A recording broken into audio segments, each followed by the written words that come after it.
देश की सबसे अमीर म्युनिसिपल कॉरपोरेशन यानी कि मुंबई म्युनिसिपल कॉरपोरेशन, जिसका चुनाव हो चुका है, नतीजे सामने हैं। बीजेपी सबसे बड़ी पार्टी है, एकनाथ शिंदे की जो पार्टी है वो किंग मेकर की भूमिका में है।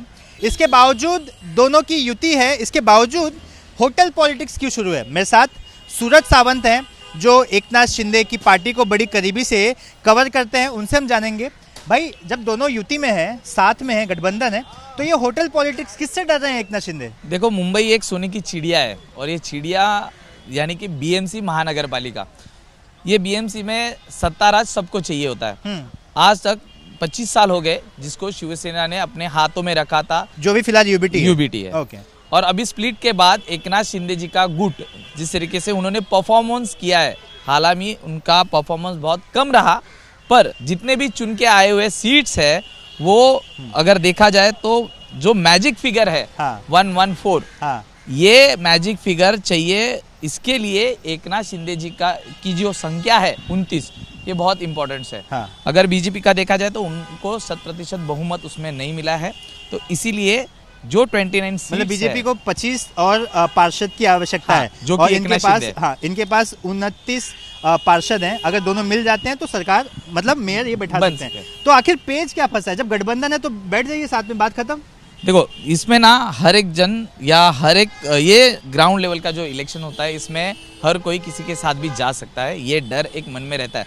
पर फिलहाल तो शिवसेना ने क्लियर कर दिया है कि हम लोग किसी के साथ जाने नहीं वाले हैं।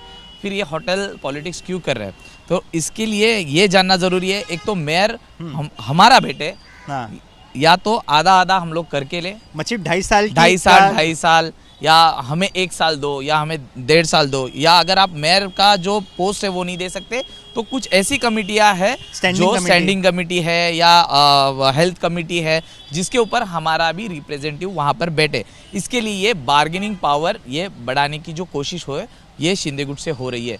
फिलहाल हम 2 तरीके से देख रहे हैं जो ये होटल पॉलिटिक्स चल रहा है। इसमें एक रहता है एक धोखाधड़ी का और दूसरा है अपॉर्चुनिटीज का।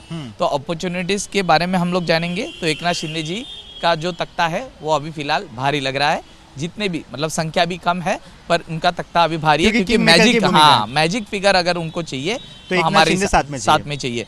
और धोखा ये भी लग रहा है क्योंकि एकनाथ शिंदे जी के गुट में अभी जो चुन के आए हुए जो लोग हैं उसमें से 20 लोग ये नए हैं और पुराने सिर्फ 9 जन है।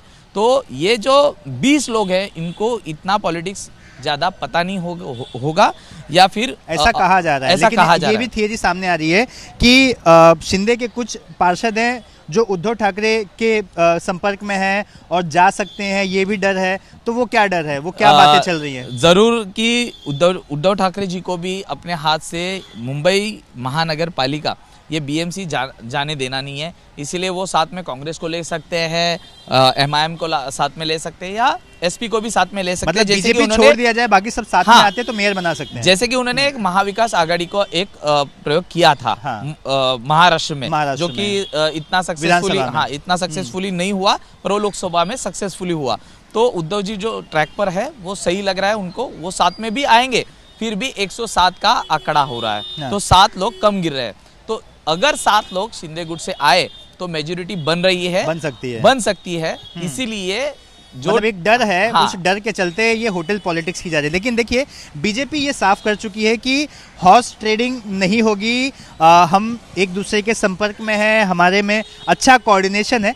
लेकिन जो गठबंधन धर्म का एक होता है कि अगर मैं आपके साथ हूँ तो मुझे भी मेरा वर्चस्व मुंबई में बनाए रखना है, तो मुझे भी अपनी एक इंपॉर्टेंस दिखानी है मेरे उन लोगों में जिन लोगों ने मुझे जिता कर दिया है। मेरे जो पार्षद है उन्हें दिखना चाहिए कि मेरे अंदर भी कुछ ताकत है। ऐसा ना हो कि मेयर भी आपका हो, स्टैंडिंग कमेटी भी आपकी हो, आपके पास सारा कुछ आ जाए, मेरे पास कुछ ना है। तो क्या अपनी एक इम्पोर्टेंस दिखाने के लिए अपने आप को कुछ अच्छा मिलकर, ताकि अपने पार्षदों को कुछ बताया सके, ऐसा कुछ करने की कोशिश भी है? जरूर एकनाथ शिंदे जी ऐसा कर सकते हैं, क्योंकि जिस तरीके से कल्याण डोंबिवली में जो हुआ वहां पर कांटे की टक्कर पाई गई।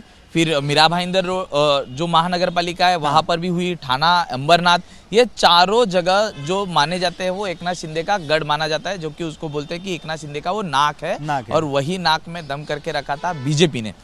और जिस तरीके से अगर बीजेपी को थोड़ा सा दबाना है तो मुंबई आपको चाहिए तो मुझे मेरा बाले किला जो ठाना है या मीरा भाईंदर, अंबरनाथ, कल्याण डोंबिवली है, ये आप मुझे दे दो, मैं बीएमसी में आपको सपोर्ट करूंगा। मतलब ऐसा है क्या कि यहाँ पर नजरें कहीं निशाना कहीं और, ऐसा कुछ है क्या? ये आपने सही बोले है कि नजरें कहीं और है और निशाना कहीं और लगाना है, जो कि एकनाथ शिंदे अभी कर रहे हैं। और इसी वजह से यहाँ पर कुछ मार्गदर्शन करना है, कुछ शिविर। शीतल मात्रे से बात हुई तो वो क्या कह रहे थे? शीतल मात्रे ने तो फिलहाल ये सब चीजों को इनकार कर दिया। क्या कहा कि 3 दिन का क्या चल रहा है? उन्होंने कहा था कि हमारा 2 दिन का ये शिविर है, जिसमें जो नए हुए बीएमसी से चुने हुए आए हैं पार्षद, उनको हम लोग कुछ सिखाएंगे कि कामकाज कैसे होता है। जबकि ये लोग पहले से पॉलिटिक्स में है, सब लोग जानते हैं कि बीएमसी का व्यवहार कैसे चलता है, क्या करना है, क्या नहीं करना है। फिर भी ये बात की रहेगी, पर दूसरी तरह अंदर से जो दिखाने के कुछ खाने कुछ इंटरनल जो पॉलिटिक्स है वो यही है कि एक तो बार्गेनिंग पावर बढ़ाओ, दूसरी जगह अपने सीट्स किधर किसी और जगह, मतलब कोई और अपने जो चुने हुए लोग हैं कोई लेकर ना जाए। इसीलिए जो इंटरनल पॉलिटिक्स हो रहा है यही एक होटल पॉलिटिक्स में गिना जा रहा है। बाकी पार्टी देखो, जिसको डर नहीं है, किसी कोई मुझे नहीं लगता कि किसी भी पार्टी का कोई पार्षद किसी होटल में है, सिर्फ एकनाथ शिंदे अपने पार्षदों को लेकर होटल में बैठे हुए हैं। तो यही तो सबसे बड़ी है, मतलब ठाना, ठाना को छोड़कर आप मुंबई ले लो, ठाना, कल्याण डोंबिवली जो मेरा गढ़ है वो मुझे दे दो।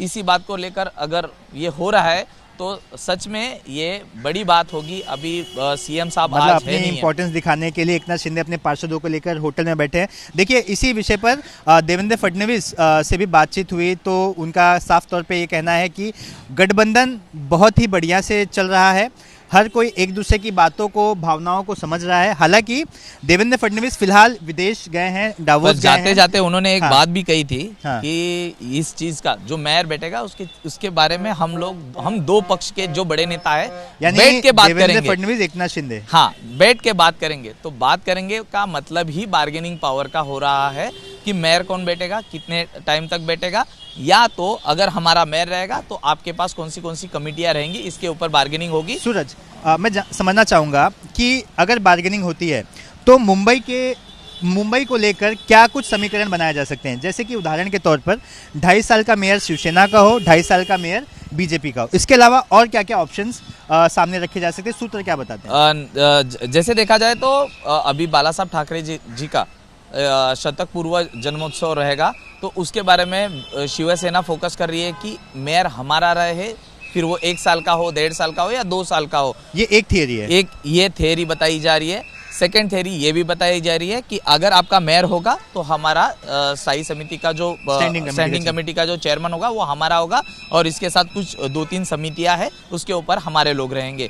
तब ये बात बनेगी, ऐसा शिवसेना शिंदे गुट से कहा जा रहा है। मतलब दूसरी तरफ बीजेपी इन सारी चीज़ों को मानेगी या नहीं मानेगी, ये भी एक बहुत बड़ा पेच है। जैसा कि सूरज ने कहा, बीजेपी मानेगी या नहीं मानेगी बड़ा पेच है, लेकिन जो सूत्र है वो बताते हैं कि जब अगले सप्ताह देवेंद्र फडणवीस मुंबई वापस आएंगे, फिलहाल विदेश में हैं, उसके बाद दोनों शीर्ष नेताओं के बीच चर्चा होगी और तब जाके निर्णय लिया जाएगा कि आखिर बीएमसी का समीकरण क्या रहने वाला है।